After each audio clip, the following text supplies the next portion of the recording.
وصلي وسلم على سيدنا محمد. ازيكم يا حبايبي؟ عاملين ايه؟ يا رب تكونوا بخير، واهلا بكم في يوميات منال. طبعا زي ما انتم شايفين كده، احنا النهارده التلات. وطبعا انا زي ما وعدتكم ان انا ان شاء الله هنزل لكم فيديوهات من سوق التلات. ده فرش النمكي اللي انا المفروض ان انا هصور عليه كل مره. زي ما قلت لكم قبل كده، كله اللي عنده شغل ايكيا، والمره دي انا جايبه لكم شغل جديد خالص، حاجات تركي كلها، كل حاجه تخص النيش، من كوبايات وكاسات واطقم شربات، والشبات العصير او كوبايات الميه، كلها حاجات. بصوا مستواها عالي جدا وفي منتهى الشياكه. يعني انتوا شايفين بقى الاطقم دي اطقم خشاف، ماشي، والكاسات بتاعته كلها حاجات كريستال وحكايه بجد. اللي يمكن التصوير كمان مش جايب فخامه الحاجه، وعنده يعني اشكال حلوه وشيك. تمام. الحاجات دي كلها طبعا انا ما قلت السعر، لان مش هقدر اقول لكم اسعار الحاجات دي كلها. فهو طبعا عنده خصومات جامده، واللي هيروح يقول له طبعا انا تبع يوميات منال، فاكيد ان شاء الله يبقى لكم خصم. بصوا الشوب اللي في ايدي ده حكايه بجد، عاجبني قوي. ومنه طبعا اهو طقم الخشاف، بصوا. وفي منه اللي هو الفضي، برضو جميل جدا. بجد بجد حاجته جميله وعجباني قوي. هنا طبعا انا بطلع الحاجه على اساس ان انا اوريكم ايه جودتها بمعنى صح. بصوا اهوت.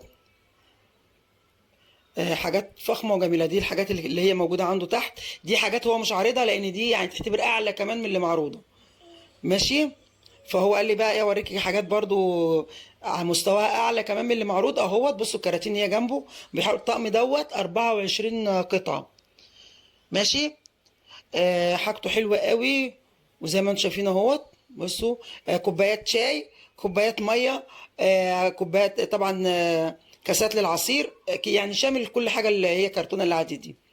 وده طقم الشربات طبعا اللي هو الجديد الكاروره ديت. عجباني قوي بجد، جميله.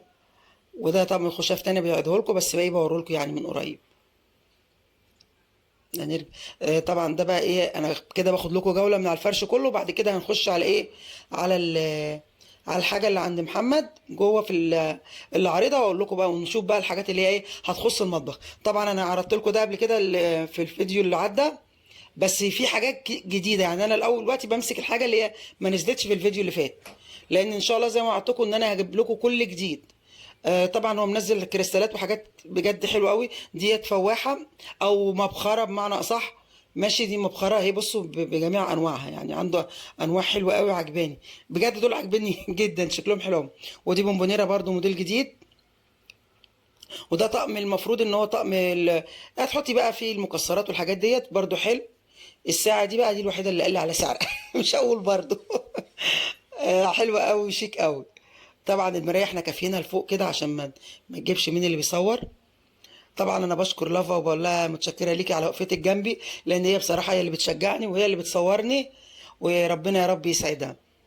طبعا بقى بصوا الكريستالات، الحاجات بقى الجميله دي. ده برضو على فرش النمكي. يعني انا بقول كلمه فرش لان هو فعلا هو مش محل، زي ما احنا اتفقنا كده ان ده مش محل، ده فرش في السوق. بس بسم الله ما شاء الله، والافخامه محل.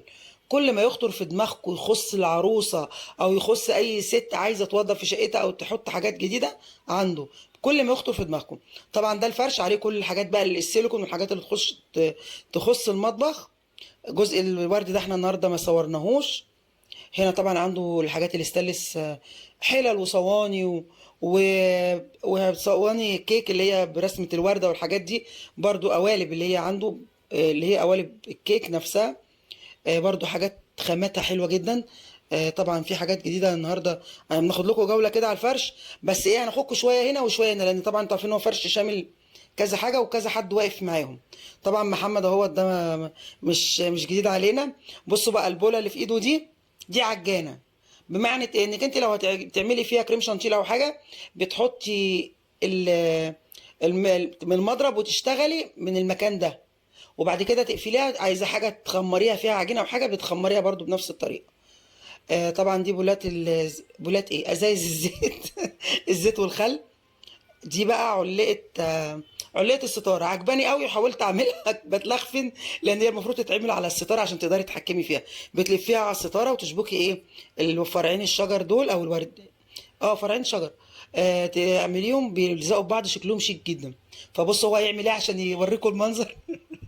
جاب شنطه وعايز ايه يعني يوريكم هتتقفل ازاي. بصوا يبقى دي رسمتها، دي علاقات ستاير. الاسعار عنده يا جماعه في منتهى الجمال بجد. انتوا مش متخيلين، انا كل ما اروح انا ولافا بجد بنبضع بجد.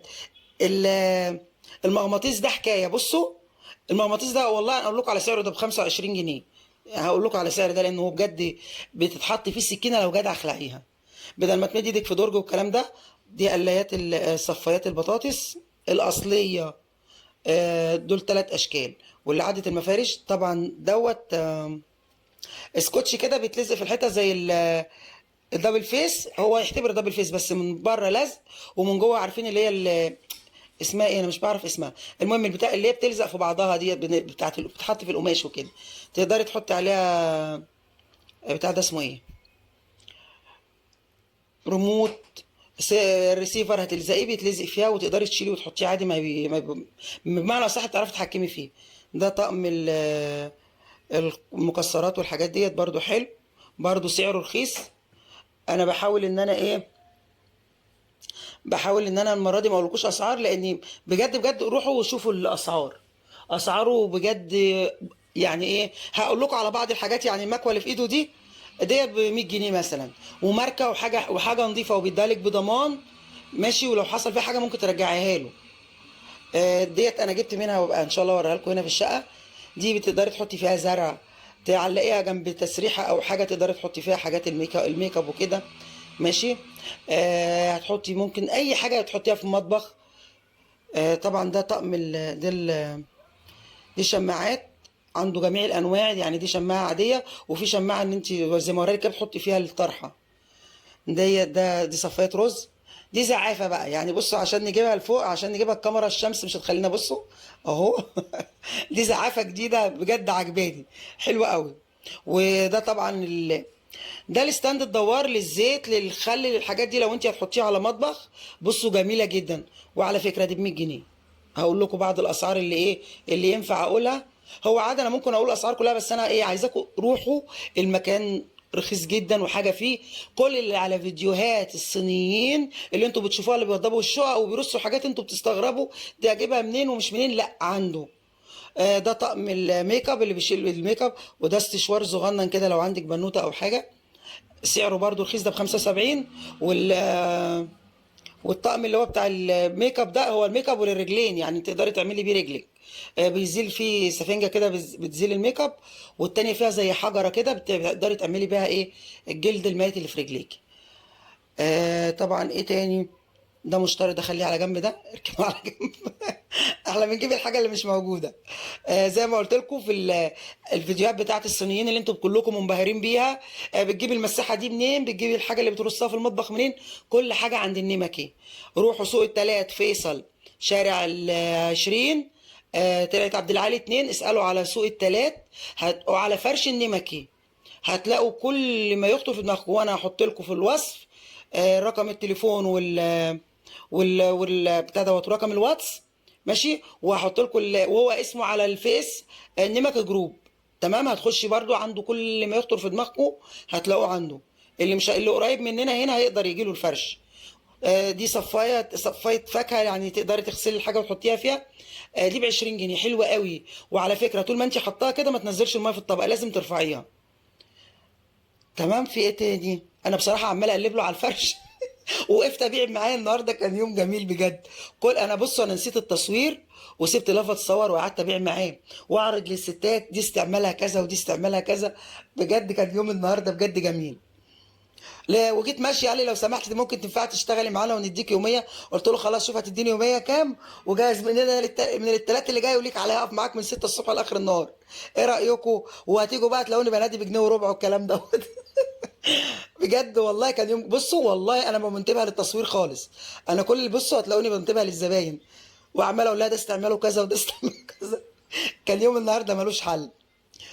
بجد بجد والله العظيم مش موضوع دعايه ليه بجد. يعني انا ما تزعلوش مني، انا ممكن اصور واقول لكم الفيديو اهوت وجايبه لكم حاجات، ومش مش اسم دعايه ليه. بجد بجد هو عنده حاجات جميله وحاجات مميزه مش هتلاقيها في محل من المحلات العاديه، مش هتلاقيها الا على جروبات على الفيس وهتلاقيها باسعار عاليه جدا. وزي ما قلت لكم الاسعار عنده بجد بجد رهيبه. هتلاقوها في الايكيا، هتلاقوها في هايبر، هتلاقوها مثلا في، هتروحي مشوار بعيد قوي عشان تجيبي الحاجات دي، وهتجيبيها طاقه اتنين. ايه يعني لما تقفي في مكان زي كده وتنقي اللي انت عايزاه، وبشرط بنص السعر. يعني الفيديو دي صبانه ماشي، هتحطيها على على الحوض، اكيد كلكم شفتوها على الفيس. تمام. او على او في الجروبات اللي هي بينزلوا يعني الحاجات دي وبيبيعوها. هتلاقوا الاسعار لو رحتوا عنده هتلاقوا الاسعار مختلفه جدا. اسعاره رخيصه رخيصه بجد.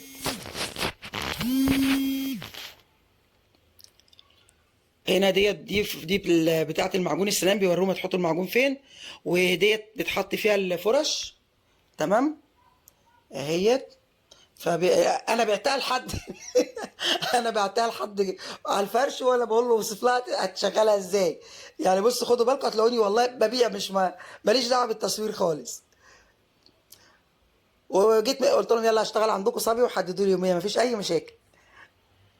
كل شويه لفه تقول لي تعالي هنا احنا بس ولا مستحليه الموضوع بجد. دوت ده كفر للتكييف. ودولت ليمونه وبصلايه وتوميه. مش طب مش ليمون طبعا حقيقي، ده بلاستيكيه بتحطي فيها. مثلا تقطعي الليمونه بدل ما تحطيها في التلاجة تعمل ريحه او بتاع، بتحطيها في دي. البصلايه او التوم البقايا اللي عندك بتحطيها هنا ما تعملش ريحه. والكيس اللي في ايدي ده فيه 12 اسفنجه، اللي هم بيشيلوا الميك اب، اللي بيزيلوا الميك اب دي الواحد الكيس فيهم ب 15 جنيه. طبعا الخلاط ده مفيش كلام عليه، بس الاصلي ماشي مش الكوبي. تمام.